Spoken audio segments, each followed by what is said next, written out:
Rewmi 24 TV. dal leen ak jàmm mbokk yi nuyu nañ leen siyaar nañ leen yéen ñi nga xam ne yéen a safoo seen chaîne bi di Rewmi 24 TV. mercredi 15 mars 2023 lu doy waar ma ngay xew ci Ousmane Sonko encore lu doy waar tey jii ci 15 mars bi nga xam ne ñii di waa opposition bi sax dañoo jàpp benn marche boo xam ne dañ ko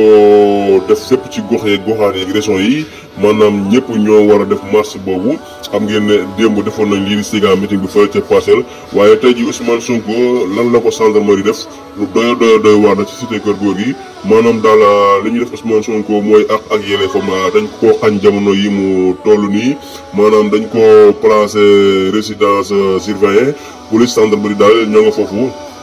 def ay barrière baare ko nga xam ne kenn mënu ko gis waaye moom it mënul génn mu doon lu doy waar loo xam ne ñoo ngi koy nemeeku foofu ba nga xamee ne tey jii sax kii di Guy Marius Sagna xëyoon na daal di dem foofu ca Cité Keurgui ngir mën a gis ki nga xam ne mooy Ousmane Sonko waaye lii di police yi ñoom dañ ko ne mënul nekk mu daal di mujjee wàññeeku daal di delluwaat ci këram waaye Guy Marius Sagna moo nga leen dànkaafu ñoom ñooñee di leen xamal ne moom di Guy Marius Sagna daal mi ngi ñëwaat te buy ñëwaat dina gàddu dikkuteem ngir mën a ñëw foofu ca Cité Keurgui te xam ngeen ne tey jii ñu bëree bëri ci Sénégalais yi ñu ngi war a def marche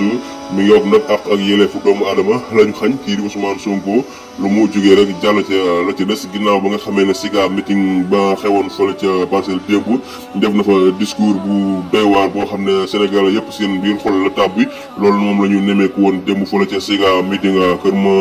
kër ca Parcelles tey ji nag gisaat ngeen ko kii di Ousmane Sonko mënul génn buntu këram ñu bari ci opposition bi ak waa Pastef ñu ngi bëgg a jàkkaarloo ak moom waaye gis ngeen daal dañu baare buntu këram ba nga xam ne mënul dem mënul dikk loolu la ñu nemmeeku ca Cité Keurgui jaa ngeen jëf mbokk yi.